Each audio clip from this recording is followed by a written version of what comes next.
नमस्ते बच्चों। आज हम पढ़ेंगे कक्षा 10 के पाठ संस्कृत की पाठ्य पुस्तक स्पंदना का पंचदश पाठ है।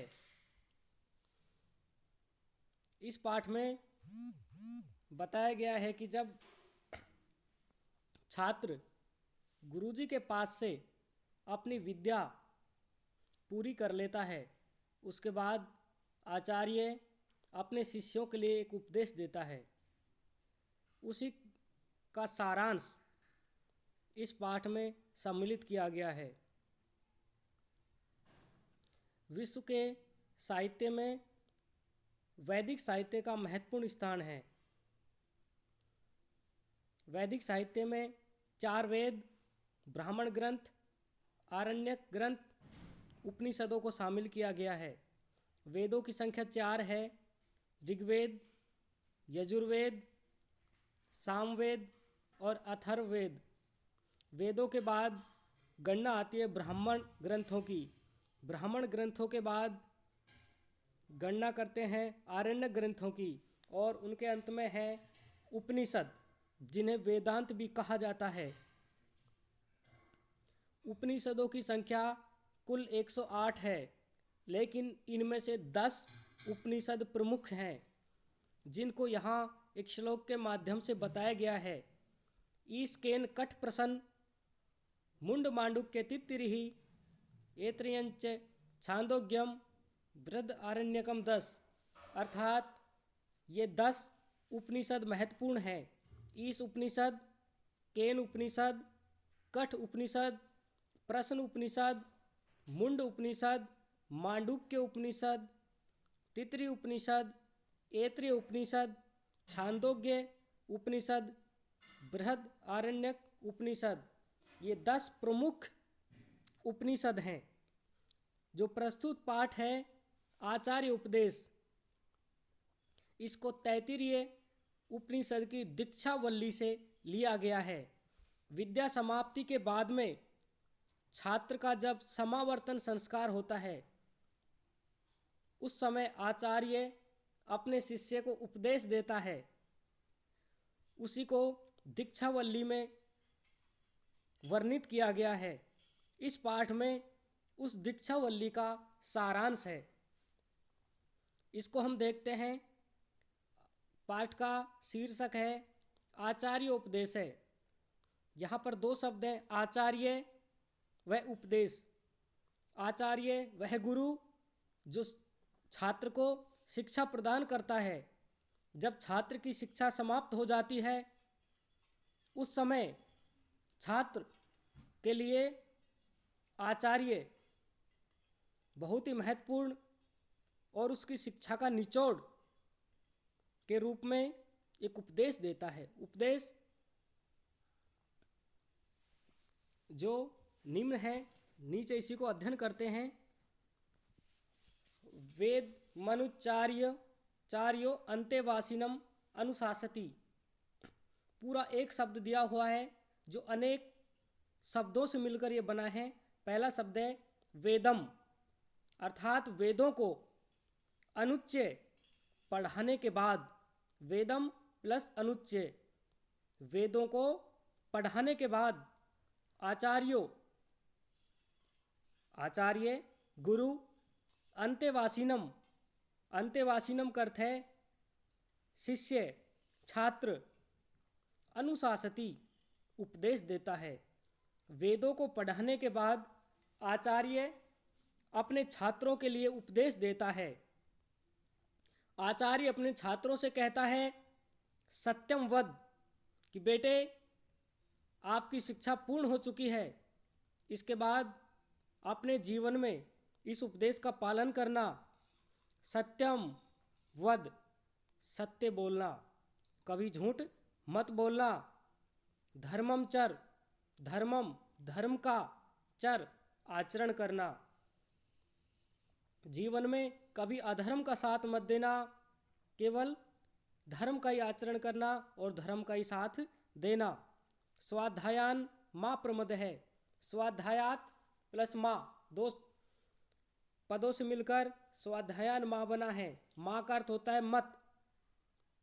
स्वाध्यायात, अपने अध्ययन से, जो अध्ययन आप अब तक यहाँ गुरुकुल में रहकर, विद्यालय में रहकर आपने जो अध्ययन किया, आगे भी शिक्षा पूर्ण हो जाने के बाद भी कभी अपने अध्ययन में या अच्छी बातों को ग्रहण करने में माँ मत प्रमदह, प्रमदह का अर्थ होता है आलस्य, तो कभी अपने अध्ययन में आलस्य मत करना।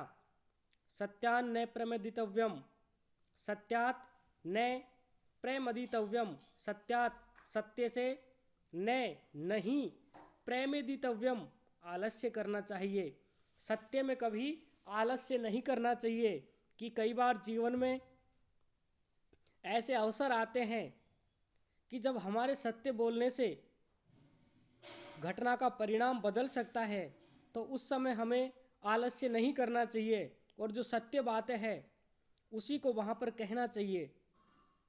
असत्य का कभी सहारा जीवन में नहीं लेना चाहिए, क्योंकि सत्य के कारण जो जीत मिलती है, हमें जीवन में जो आगे प्रगति हमारी होती है वो स्थायी होती है और हमें यश प्रदान करती है। इसलिए कभी सत्य में आलस्य मत करना। हमारे भारतीय संस्कृति में अनेक महापुरुष हुए जिन्होंने सत्य को अपने जीवन का आधार बनाया और जीवन में बहुत प्रगति की। महात्मा गांधी जो सत्य और अहिंसा के परम पुजारी थे, सत्य की राह पर चलकर उन्होंने हमारे देश को स्वाधीनता दिलाई। अनेक आचार्य, अनेक महापुरुष हुए जिन्होंने सत्य का सहारा लिया। धर्मान न प्रमदितव्यम, धर्मात प्लस न प्रमदितव्यम, धर्म में कभी आलस्य मत करना। कोई धार्मिक कार्य हो, अच्छा कार्य हो, धर्म से तात्पर्य केवल वो धर्म नहीं है कि हम देवी या जो लौकिक देव अलौकिक देव हैं उनके निमित्त जो हम कार्य करते हैं, पूजा पाठ, वो धर्म नहीं है। धर्म से तात्पर्य हमारा कर्तव्य। हमारा कर्तव्य क्या है, बड़ों के प्रति क्या कर्तव्य है, परिवार के प्रति क्या कर्तव्य है, छोटों के प्रति हमारा क्या कर्तव्य है, इसमें कभी आलस्य नहीं करना चाहिए। कुशलात् न प्रमदितव्यम, कुशल से तात्पर्य यहाँ आत्मरक्षा का कार्य है कि जब आपकी स्वयं की रक्षा का प्रश्न हो तो वहाँ पर कभी आलस्य नहीं करना चाहिए। हमें तत्परता दिखाकर उसका तुरंत मुकाबला करना चाहिए। इसलिए कुशल कार्य है जो हमारी आत्मरक्षा से, स्वयं की रक्षा से जो जुड़े हुए हैं, उनमें कभी आलस्य नहीं करना चाहिए। भूत्यई न प्रमदितव्यम, भूत का तात्पर्य भौतिक पदार्थ जो हमारे ऐश्वर्य के लिए हैं, हमारे जीवन जीने के लिए जो आवश्यक पदार्थ हैं, उनमें कभी आलस्य नहीं करना चाहिए। वो कार्य जो हमारे जीवन में बहुत महत्वपूर्ण हैं, उनको करने में कभी आलस्य नहीं करना चाहिए। स्वाध्याय प्रवचनाभ्याम न प्रमदितव्यम, स्वाध्याय के जो प्रवचन हैं, वाणी हैं, उनको ग्रहण करने में, प्रदान करने में कभी आलस्य नहीं करना चाहिए। हमें नियमित रूप से मन लगाकर अध्ययन करना चाहिए। देव पितृकार्याभ्याम न प्रमदितव्यम, देवताओं से संबंधित जो कार्य हैं, उनके लिए जो आहुति आदि प्रदान की जाती हैं, उनमें कभी आलस्य नहीं करना चाहिए। पितृकार्याभ्याम, जो हमारे पितृ हैं, पूर्वज हैं, जिनके कारण हमारा अस्तित्व इस दुनिया में है, उनके लिए जो आवश्यक कार्य हैं, उनमें कभी आलस्य नहीं करना चाहिए। मातृदेवो भव, माता देवताओं के समान होती है, उसकी उसी प्रकार पूजा करनी चाहिए, उसी प्रकार सम्मान करना चाहिए जिस प्रकार हम देवताओं का करते हैं, महापुरुषों का करते हैं। पितृदेवो भव, पिता देवताओं के समान होता है, उसका भी देवों के समान आदर करना चाहिए। आचार्य देवो भव, आचार्य गुरु देवताओं के समान होता है, उन्हें भी सम्मान प्रदान करना चाहिए। अतिथि देवो भव, हमारे घर पर जो अतिथि आते हैं उनका भी हमें सम्मान देवताओं के समान करना चाहिए। जितना बन सके, जितना संभव है हमसे, हमारे पास जो संसाधन है उनसे देवताओं के समान उन्हें सम्मान प्रदान करना चाहिए। यानी अनवद्यानि कर्माणि तानि सेवित्यानि नो इतराणि, यानी जो अनवद्यानि अनिंदनीय कर्माणि कार्य हैं, जिनको करने से हमारी कोई निंदा ना करे, हमें कोई बुरा भला ना कहे, उन कार्यों को, तानी, उन कार्यों को, सेवित्यानि, सेवित करना चाहिए, नो इतराणी, दूसरे कार्यों को नहीं, उन दूसरे कार्यों को नहीं करना चाहिए जिनको करने से संसार हमारी निंदा करे, हमें बुरा कहे। उन कार्यों से हमें बचना चाहिए, केवल उन्हीं कार्यों को हमारे आचरण में करना चाहिए, जीवन में उन्हीं कार्यों को पूरा करना चाहिए, संपादित करना चाहिए जिनको करने से कोई हमारी निंदा ना करे। यानी अस्माकं सुचरितानि तानि तुव्य उपास्यानि नो इतराणि, जो हमारे लिए सुकर्म हैं, सुचरितानि, अच्छे कार्य हैं, उन्हीं को हमें करना चाहिए। दूसरे कार्यों को, जो बुरे कार्य हैं, उनसे हमें बचना चाहिए, उनसे दूर रहना चाहिए। आगे दान के बारे में बताया गया है कि हमें दान किस प्रकार देना चाहिए। श्रद्धा देयम, श्रद्धा पूर्वक दान देना चाहिए। यदि हमारे पास कोई मांगने आता है और हमारी क्षमता दान देने लायक है तो हमें उसे श्रद्धा पूर्वक यथाशक्ति दान प्रदान करना चाहिए। अश्रद्धा देयम, दो शब्द है, अश्रद्धा प्लस अदेयम। अश्रद्धा से नहीं देना चाहिए। यदि हमारा मन नहीं है, हमें देने में बहुत ही बुरा लग रहा है, तो अश्रद्धा से कभी दान मत दो। जितना आपकी शक्ति है उसके अनुसार श्रद्धा पूर्वक दान प्रदान करिए। श्रेयादेयम, श्रेय पूर्वक प्रदान कीजिए। ह्रियादेयम, लज्जा पूर्वक प्रदान कीजिए कि मैं देने में समर्थ हूँ, ये मांगने वाला है। कभी घमंड में आकर दान नहीं करना चाहिए कि मैं बहुत ही शक्तिशाली हूँ, बहुत समर्थ हूँ इसलिए दान कर रहा हूँ। दान जब भी दो लज्जा पूर्वक प्रदान करो, उसमें लज्जा का भाव होना चाहिए कि प्रभु ने इनको इतना नहीं दिया, मुझे इतना दिया है, इसलिए मैं दान दे रहा हूँ। इसी प्रकार के एक दोहा भी हिंदी साहित्य में प्रचलित है,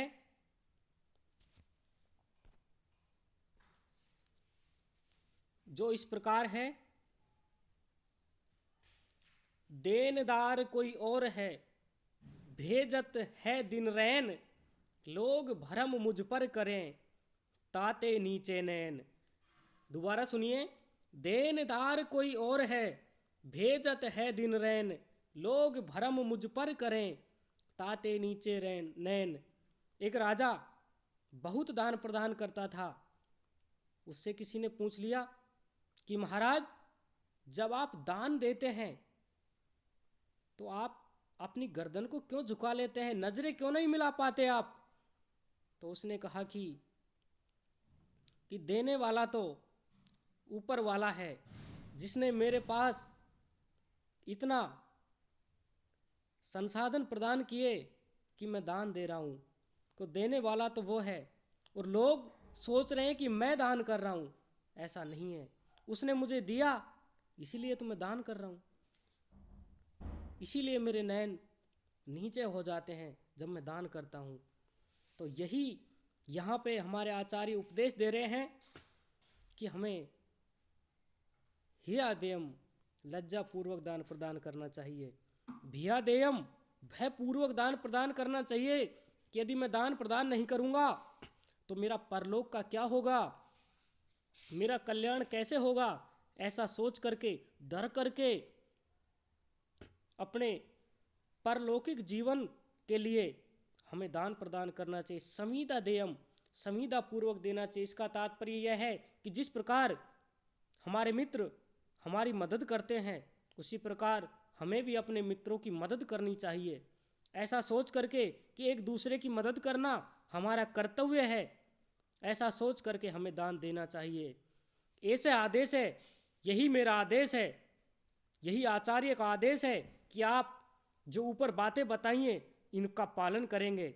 ऐसे उपदेश है, यही मेरा अंतिम उपदेश है कि आप जीवन में इन बातों का आचरण करके मेरी शिक्षा को सार्थक करेंगे।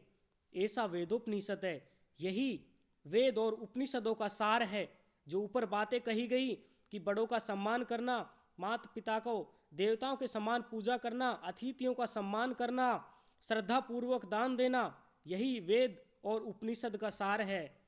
वेद व्यास जी कहते हैं, अष्टादश पुराणेषु व्यासस्य वचन द्वयम परोपकाराय पुण्याय पापाय परपीडनम, कि 18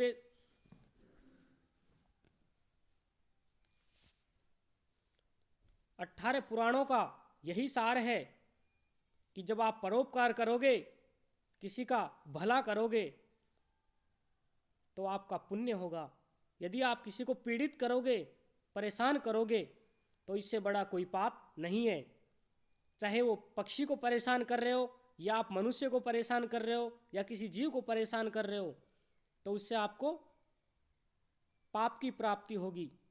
इसलिए दूसरों का भला करिए, आपको परोपकार मिलेगा। एतत् अनुशासनम, यही जीवन के लिए अनुशासन है। एवं उपासितव्यम, और यही उपासना के योग्य है, आपके जीवन में धारण करने के योग्य है। आशा करता हूँ आप सभी अपने जीवन में इनका पालन करेंगे। इन्हीं शुभेच्छाओं के साथ नमस्ते।